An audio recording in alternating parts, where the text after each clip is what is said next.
작년 10월에 요한복음 4장을 제가 설교를 한 적이 있습니다. 그때의 제목을 영혼의 갈증을 해소하라는 제목으로 설교를 했었습니다. 그때는 여러 번에 걸쳐서 결혼에 실패한 사마리아 여인의 이야기를 나눴습니다. 그녀의 영혼은 그 무엇으로도 채울 수 없는 그 갈증이 있었습니다. 그것을 사람을 통해서 해소하려고 했지만 그는 실패했죠. 결국은 예수님을 만남으로 인하여서 해결을 받았습니다. 이 세상의 모든 사람은 목마름이 있습니다.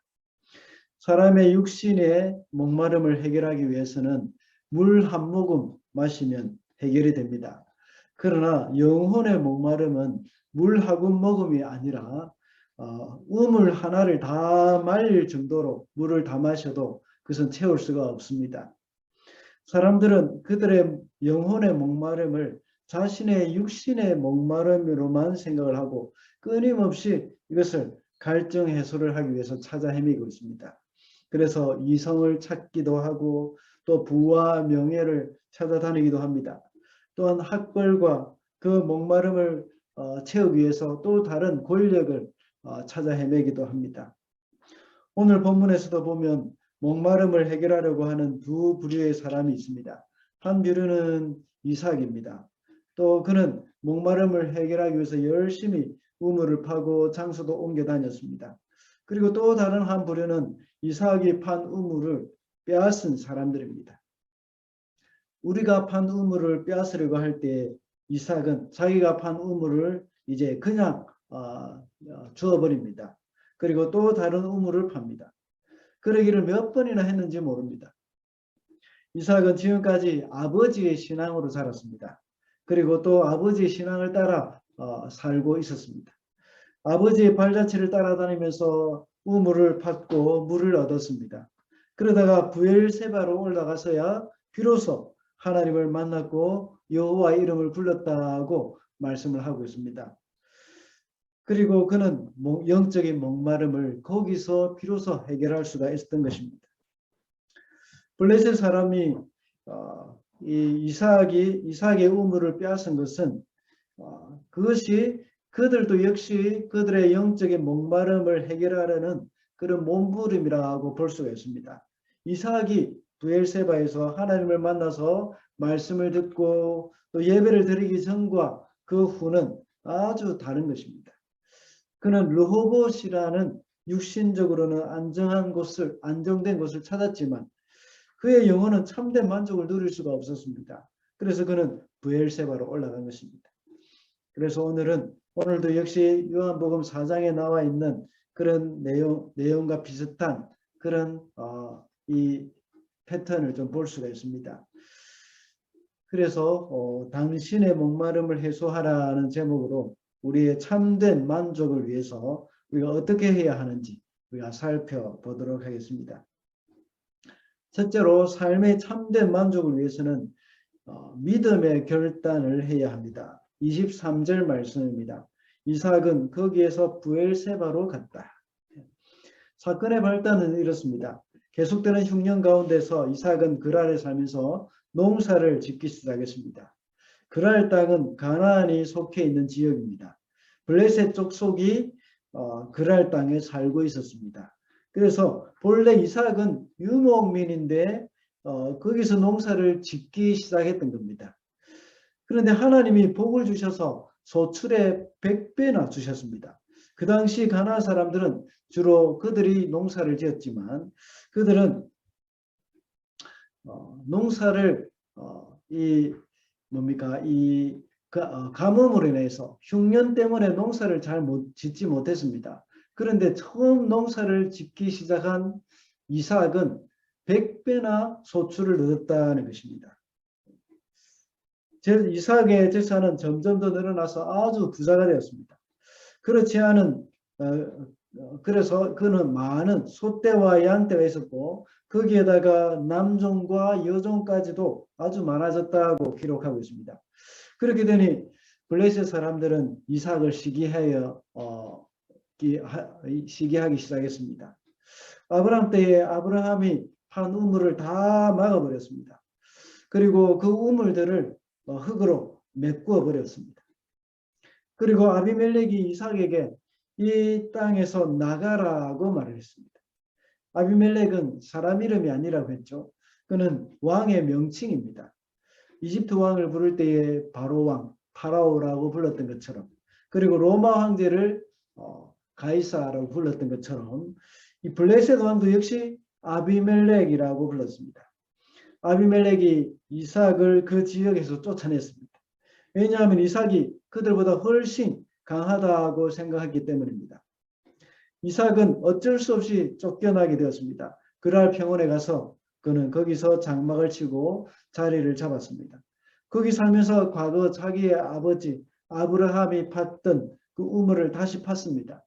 그 우물들은 아브라함이 죽은 후에 블레셋 사람들이 다 메워버렸던 그런 우물이었습니다. 다시 판 우물에서 다시 물이 솟아났습니다. 그러자 그랄 목자들이 와서 그 우물을 자기네들 것이라고 해서 빼앗아 버렸습니다.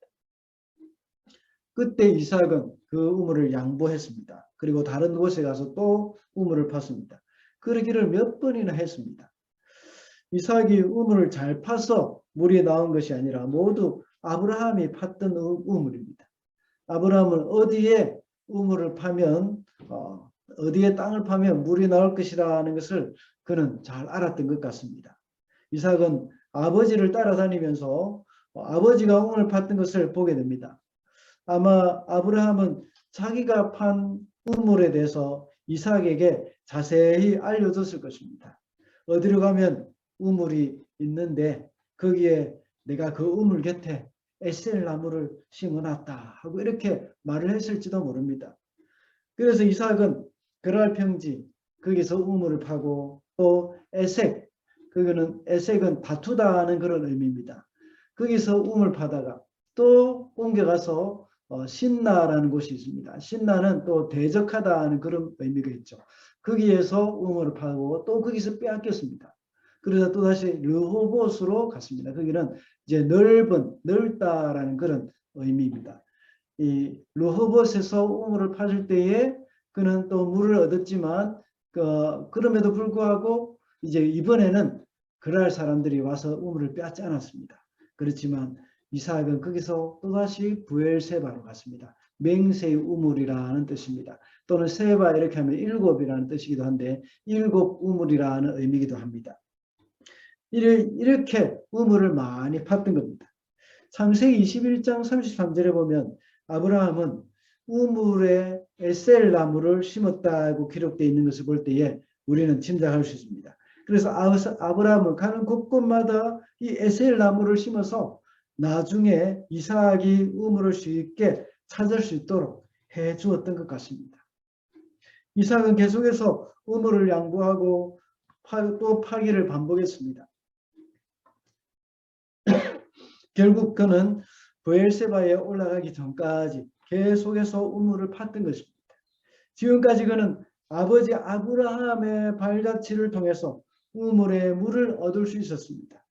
그러나 브엘세바에 올라가서는 그것이 달랐습니다.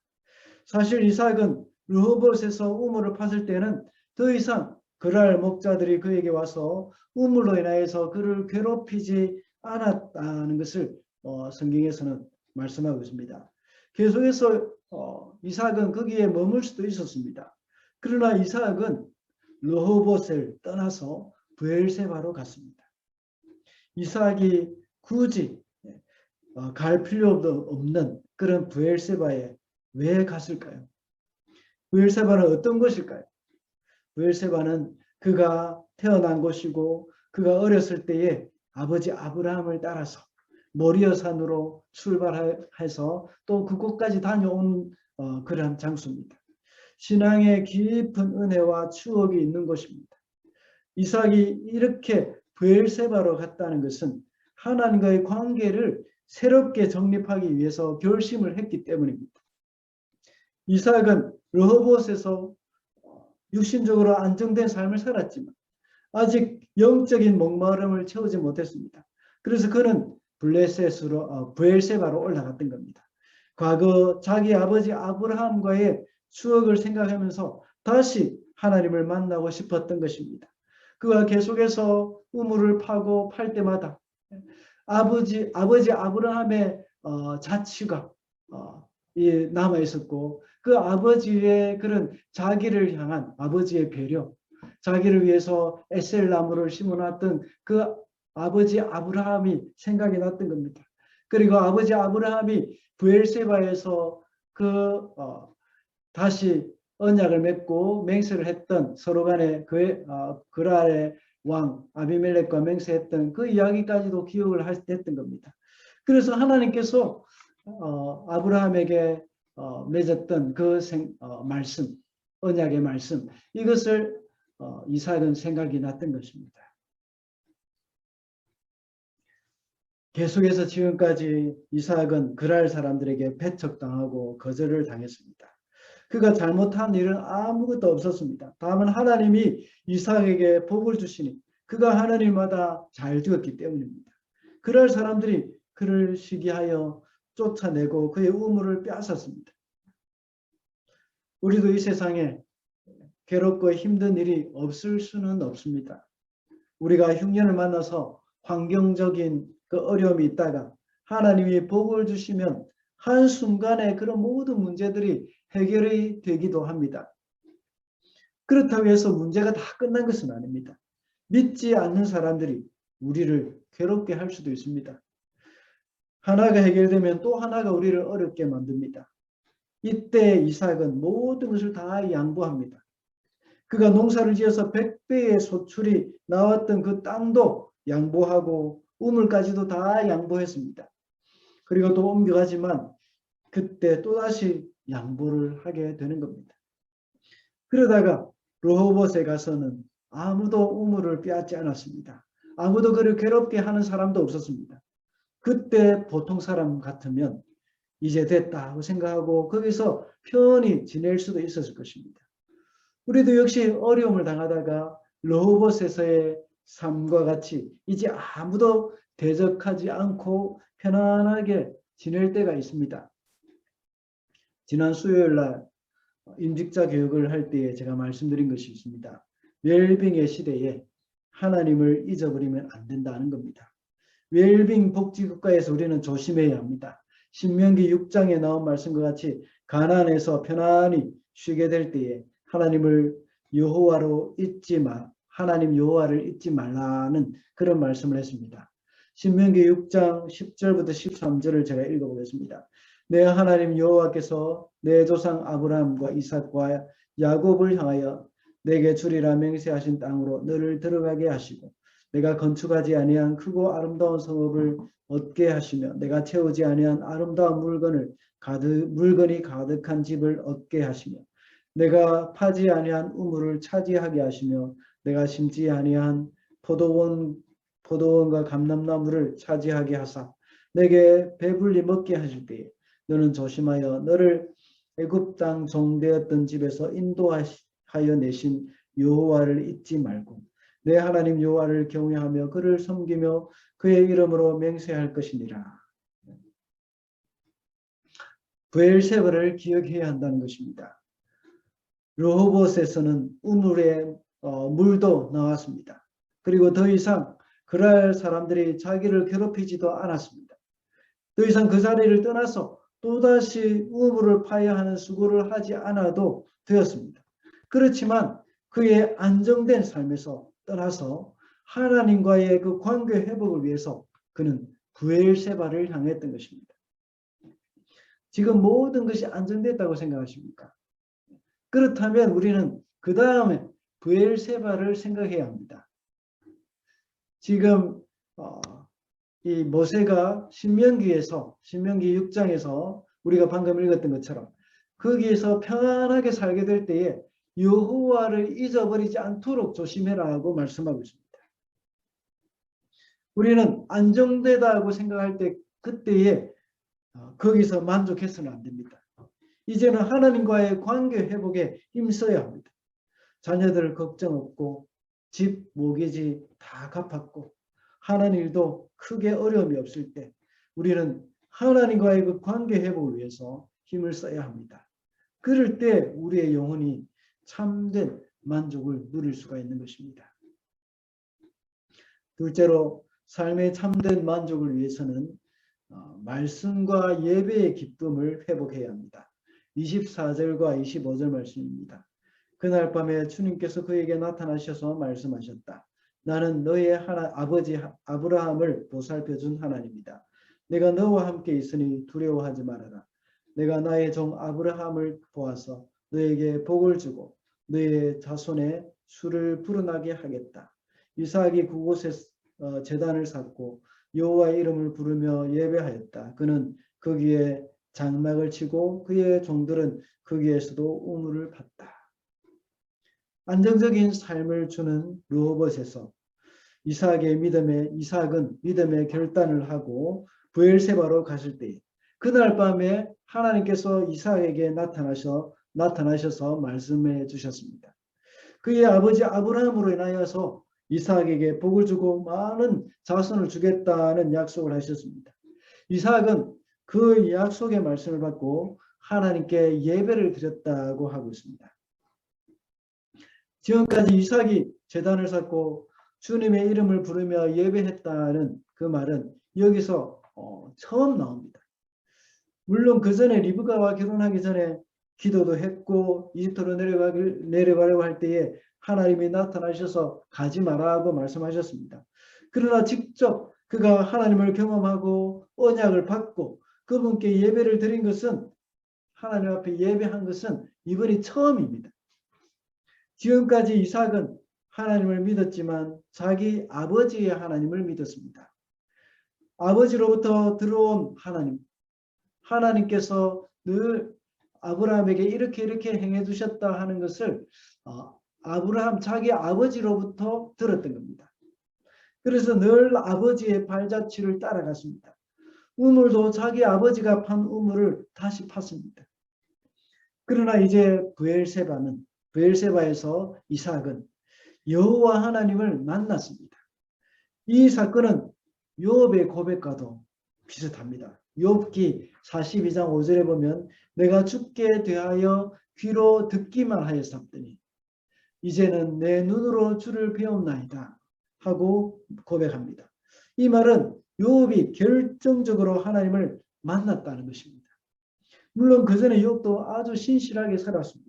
하나님을 섬겼고 하나님도 욥을 의로운 자라고 인정을 했습니다. 그러나 욥은 모든 고난을 다 겪은 후에 하나님을 만났다. 내가 하나님에 대해서 귀로 듣기만 하였더니 이제는 내가 눈으로 주를 배웠나이다 하고 고백을 하고 있는 겁니다. 이 고백을 한 후로 욥은 모든 것이 회복이 되었습니다. 욥의 삶의 문제는 하나님을 만남으로 말미암아서 해결이 되어졌던 것입니다. 그가 하나님께 궁금했던 것 하나님 하나도 대답해 주지 않으셨습니다. 그러나 욥은 하나님을 만나고 나서는 모든 질문에 대해서 답을 얻었습니다. 이것이 하나님을 만난 사람의 반응입니다. 이삭이 그렇게 했습니다. 지금까지 아버지로부터 들은 신앙으로 살아왔습니다. 아버지의 신앙의 발자취를 따라왔고 또 우물도 아버지가 판 우물을 다시 팠습니다.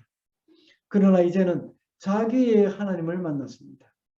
그래서 그 하나님께 이제 그는 제단을 쌓고 여호와의 이름을 불렀다 하는 그 말이 여기서 처음으로 나타나게 되는 것입니다.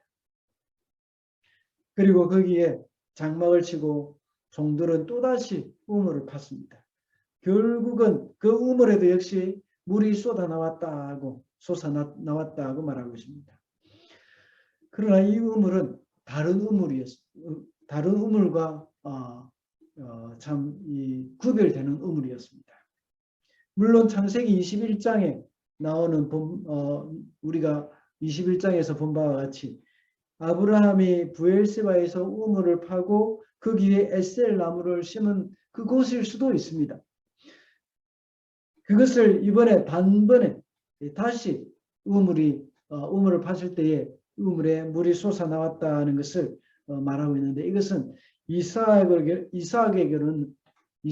있어서는 새로운 것입니다. 그것은 그가 만난 하나님으로 인하여서 참된 만족을 찾았기 때문입니다. 그 후로 이삭은 더 이상 브엘세바를 떠나지 않고 평생을 거기서 살았습니다. 우리도 그럴 수도 있습니다. 하나님에 대해서 많이 들었고 말씀도 은혜를 많이 받았습니다. 그리고 기도의 응답도 받았습니다. 부모님으로부터 신앙교육을 받고 교회에서도 많은 신앙훈련을 받았습니다. 그런 가운데 하나님과의 만남에 있어서 그 신앙이 나의 것이 되어야 합니다. 그러기 위해서는 하나님의 언약의 말씀을 붙들어야 합니다. 그렇다고 해서 이삭과 같이 꿈속에서 하나님을 만나거나 사도 바울과 같이 다메섹 도상에서 주님과의 극적인 만남, 이것을 가져야 한다는 것은 아닙니다. 여러분이 하나님과의 어떤 특별한 일이 있었을 것입니다. 그 특별한 일을 여러분 기억하시기 바랍니다. 어떤 사람은 수련회를 통해서 큰 은혜를 받았던 사람도 있을 것입니다. 그리고 기도 응답을 받아서 거기에 대해서 확신이 생긴 분도 있을 것입니다. 그런데 시간이 지나고 나면 그것을 잊어버리는 경우가 있습니다. 그때는 여러분들 아마 그때 생각할 것입니다. 그때는 그냥 그렇게 된 것일 것이라 하는 그런 생각을 할 겁니다. 그러나 사실은 그냥 그렇게 된 것이 아닙니다. 하나님은 우리에게 끊임없이 말씀을 하십니다. 우리가 그것을 붙들어야 하는 겁니다. 그것을 붙들고 마음에 새겨야 하는 겁니다. 하나님은 우리에게 그렇게 해주셨는데 우리는 자꾸만 하나님께 더 센 것을 요구합니다. 더 센 것. 지난번에 그것은 너무 약하고요. 더 센 것을 좀 보여주시면 제가 믿겠습니다. 라고 말하는 사람들이 있습니다. 하나님 편에서는 정말 기가 막힌 노릇이지 않겠습니까? 지난번에 다 이야기했는데 잊어버리고 또 물어봅니다. 그때 하나님께 은혜를 받으실 때는 참 감격해서 좀 기뻐하면서 어떤 사람은 눈물도 흘리고 그렇게 하다가 시간이 지나면 그것 좀 약했고요. 또 더 센 거 주십시오. 하고 이렇게 요구하는 그런 사람들이 얼마나 많습니까? 물론 그래도 하나님은 또 주실 것입니다. 그런데 나중에 시간 지나면 또 잊어버립니다. 중요한 것은 하나님이 주신 그 은혜를 기억하는 것이고 하나님이 주신 말씀을 붙드는 것입니다. 이삭은 하나님의 말씀을 받고 하나님께 제단을 쌓고 예배를 드림으로써 하나님의 약속의 말씀을 그렇게 붙들었던 것입니다. 아브라함과 이삭의 삶을 보면 놓쳐서는 안 되는 것이 있습니다. 그들이 하나님의 말씀을 붙들었다는 사실입니다. 그리고 이삭은 장막을 치기 전에 하나님께 먼저 예배를 드렸습니다. 보통은 어디에 도착하면 장막을 먼저 치고 거처할 것을 다 준비해 놓고 예배를 드립니다. 그러나 이삭은 예배부터 먼저 드렸다는 것이 오늘 본문에서 기록되고 있습니다. 이삭의 삶에서 예배를 가장 우선순위로 삼았다는 것입니다. 우리는 어려움이 있을수록 하나님의 말씀을 굳게 믿고 하나님께 드리는 예배 시간을 소중히 여겨야 합니다. 지금은 우리가 코로나로 인해서 온라인으로 예배를 드릴 수밖에 없습니다. 그러나 이것이 공동체가 함께 모여서 드리는 예배를 대신할 수는 없습니다. 우리 온라인 예배, 이거 지금 어쩔 수 없이 드리는 것이지만 우리 전체적으로 성도들이 모여서 함께 드리는 이 예배를 대신할 수가 없다는 것입니다. 우리 성도들은 이 사실을 명심해야 합니다. 온라인 예배로 대체하다 보니까 이것이 익숙해져 버리는 경우가 많습니다. 그래서 나중에 정상적인 모임이 가능할 때도 이런 편리함을 버리기가 싫어집니다. 버리는 것이 아깝게 여겨집니다. 조금 힘들거나 귀찮으면 그냥 온라인 예배로 하고 싶어서 참 거기에 머물러 버립니다. 조금 늦잠을 자고 시간을 지키지 못하면 그냥 온라인 예배로 대처하고 싶어 합니다. 그러나 그것은 올바른 신앙이 아닙니다. 하나님께 예배하는 것은 이 세상의 그 무엇과도 바꿀 수 없는 가장 우선순위에 있는 것입니다. 그래서 예배를 위해서는 그 전날부터 잘 준비를 해야 합니다. 종교개혁 이후로 우리 믿음의 선배들은 주일 예배를 철저히 드리기 위해서 토요일부터 미리 준비를 했습니다. 들을 말씀을 위해서 미리 성경 본문을 묵상하기도 했습니다. 그리고 주일을 온전히 지키기 위해서 주일날 하는 모든 일상적인 일을 토요일날 미리 다 끝을 냈습니다. 그리고 제가 어렸을 때 다니던 교회 그 권사님은 가족들이 먹는 식사 준비까지도 토요일날 미리 다 해놨습니다. 그런데 주일날 늦잠 자서 예배 나가기가 어렵다거나 또 바빠서 지각한다는 그 일은 상상할 수가 없는 일입니다. 예배는 영과 진리로 드리는 시간이 되어야 합니다. 지금도 온라인으로 예배를 드리고 있지만 이 몸과 마음을 우리 단정하게 해야 합니다. 제가 찬양할 때 다 같이 일어나서 찬양하시다 하는 그런 말을 하는 이유가 있습니다. 가만히 앉아 있으면 자꾸만 더 편해지고 있기 때문입니다. 혹시 이 자리에 이 소파의 절반은 누운 자세로 앉아 계시는 분 없으시죠? 예. 아예 침대에 누워서 예배하는 사람은 없으시겠죠? 예. 혹시 있다면 속히 침대에서 빨리 나오시기 바랍니다. 예. 지금 혹시 소파에 반쯤 누워서 예배하는 분이 있으면 바로 앉으시기 바랍니다. 하나님 앞에 예배 드리는 일에 우리는 목숨을 걸어야 합니다. 우리의 참된 만족을 위해서 말씀과 예배의 기쁨을 우리는 회복을 해야 합니다. 마지막으로 삶의 참된 만족을 위해서는 용서와 화해를 이루어야 합니다. 30절과 31절입니다. 이삭은 그들을 맞아서 잔치를 베풀고 그들과 함께 먹고 마셨다. 그들은 다음날 아침에 일찍 일어나서 서로 맹세하였으며 그런 다음에 이삭이 그들을 보내니 그들이 평안한 마음으로 돌아갔다.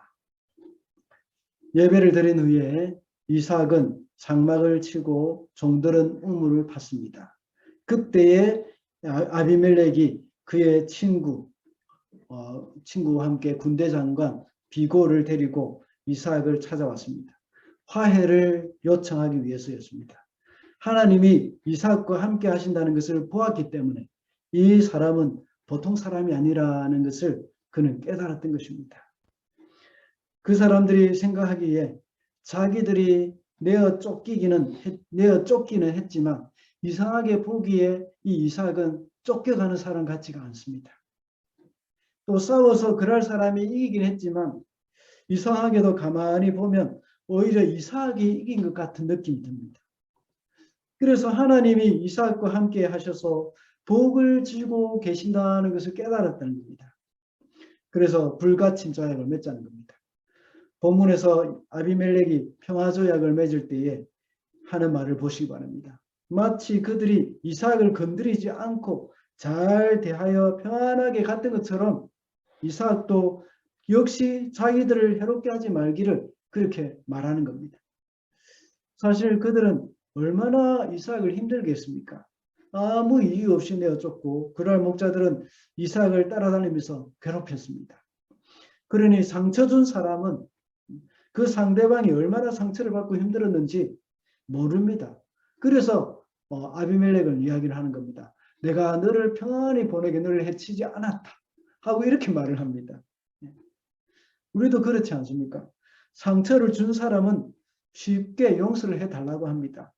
그러나 상처를 받은 사람은 용서하기가 참 쉽지가 않습니다. 사람을 업신여기고 또 무시하고 많은 사람들 앞에서 모욕을 당했지 않습니까? 나에게 상처를 준 사람을 이제 멀리서 보기만 해도 혈압이 올라서 정말 쓰러질 것 같습니다. 그 상처 때문에 밤에 잠도 제대로 자지 못하고 밥맛도 없지 않습니까? 그리고 매일 그때 일만 생각하면 가슴이 두근거리고 속이 쓰리기도 합니다. 그 일 때문에 마음 상한 것 보상받으려면 돈으로 환산할 수 없는 그런 금액일 것입니다. 정말 쉽게 용서할 수가 없습니다. 아마 이삭도 다르지 않을 것입니다. 그래서 27절에 말하고 있지 않습니까? 당신들이 나를 미워하여 이렇게 쫓아내고서 무슨 일로 나에게 왔습니까? 라고 묻습니다. 성경에서 이렇게 점잖게 표현을 하지만 이 말을 하는 이삭의 입장을 한번 생각하고 이 부분을 다시 읽어보시기 바랍니다. 그 상한 감정이 그대로 느껴지고 있습니다. 그러나 이삭은 그들에게 받은 상처가 있었지만 화해를 했고 그들을 위해서 잔치를 베풀며 대접을 했다고 말씀하고 있습니다.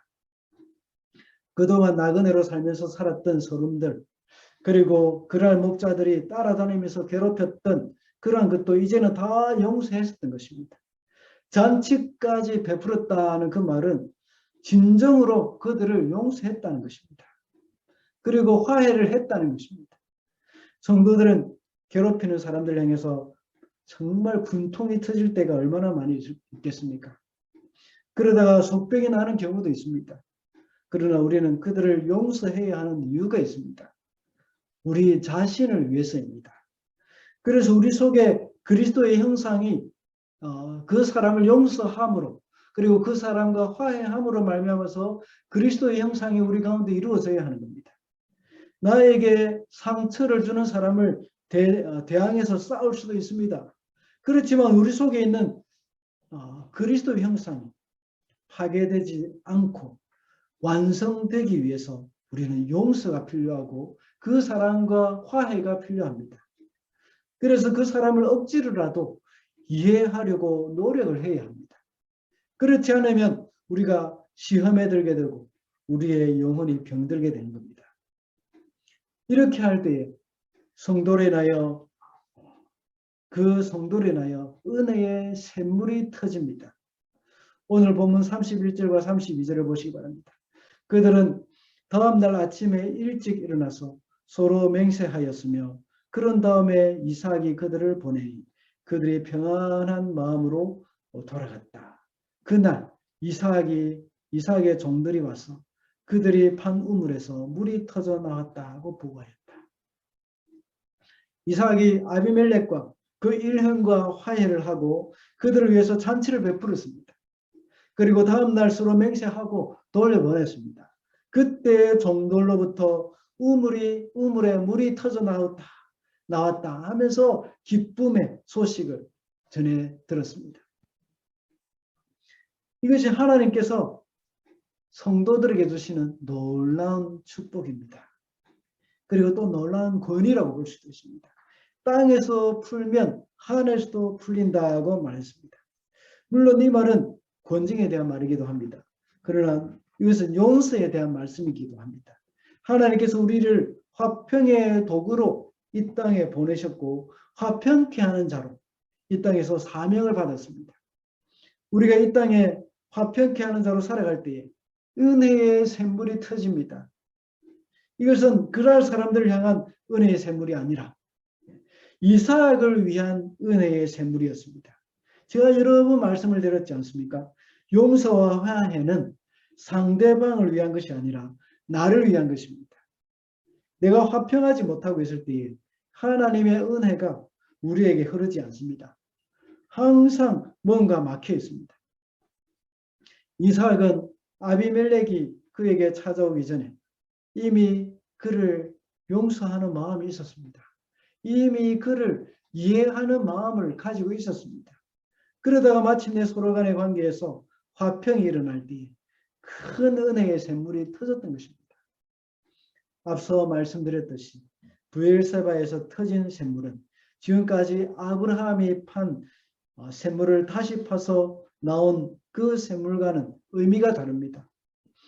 이삭에게는 하나님과의 화평 그리고 이웃과의 화평을 통해서 얻게 된 큰 은혜의 샘물이었습니다. 우리는 보통 하나님과의 관계에서는 정말 화평한 편인데 이웃과의 관계에서는 참 화평하지 못하는 그런 경우가 많이 있습니다. 우리는 항상 하나님과 이웃 동일하게 화평한 삶을 이루어 가야 하는 겁니다. 상대방을 용서하고 화평할 때 나의 우물에서 샘물이 터집니다. 비록 우리를 해롭게 한 사람이라도 용서하고 화해할 때 하나님은 축복의 문을 열어주셔서 우리의 삶에 참된 만족을 누리는 삶을 살 수 있게 해주는 것입니다. 그래서 그 우물의 샘물이 이삭을 위해서 샘물이 터졌던 것처럼 우리가 화평할 때 그 은혜의 샘물이 우리를 위해서 터지게 되는 것입니다. 우리 인생은 말씀을 맺겠습니다. 우리 인생은 모두가 우물을 파고 있는 사람들입니다. 이삭과 같이 자신의 우물을 파는 사람도 있고 그랄 목자들과 같이 남의 우물을 빼앗으며 살기도 합니다. 그런 사람은 모두가 참된 만족을 얻지 못했기 때문에 하는 그런 행동이라고 볼 수 있습니다. 서론에서 말씀드렸듯이 육신의 갈증은 물 한 모금으로 해결할 수 있지만 우리 영혼의 갈증은 우물의 물을 다 말리도록 마셔도 만족함이 없습니다. 우리의 영혼의 갈증을 해결하고 참된 만족을 누리기 위해서 어떻게 해야 하겠습니까? 믿음의 결단을 내려야 한다고 했습니다. 그래서 하나님과의 관계에서 회복이 이루어져야 합니다. 그리고 말씀과 예배의 기쁨을 회복해야 하고 용서와 화해를 통해서 은혜의 샘물이 터져야 합니다. 그럴 때 우리에게는 참된 만족이 있을 수 있습니다. 이렇게 해서 우리에게 참된 만족이 있고 우리의 목마름을 해소할 때 아비멜렉이 우리에게 찾아옵니다. 우리에게 있어서 아비멜렉은 어떤 사람입니까? 이 세상에서 믿지 않는 사람이기도 합니다. 그리고 우리를 괴롭히고 함부로 대한 사람들이기도 합니다. 아비멜렉이 이삭을 찾아왔던 것처럼 세상에서 목말라서 우물을 찾고 있는 사람들은 우리를 찾아옵니다. 왜냐하면 사람들은 정말로 목마름을 해소한 사람, 목마름을 해결한 사람을 만나보고 싶어 하기 때문입니다. 세상 사람들은 끊임없이 다른 사람의 우물을 빼앗아 가고 싶어 하지만 성도들은 자기의 우물을 빼앗기고도 용서하고 화해를 합니다. 자기들과 다르기 때문에 세상 사람들은 궁금한 것입니다. 그랄의 목자들 또 아비멜렉은 이삭이 자기와 다르기 때문에 궁금한 것입니다. 자기와 똑같은 사람을 향해서는 궁금해하는 사람이 아무도 없습니다. 자기하고 똑같은데 뭐가 궁금하겠습니까?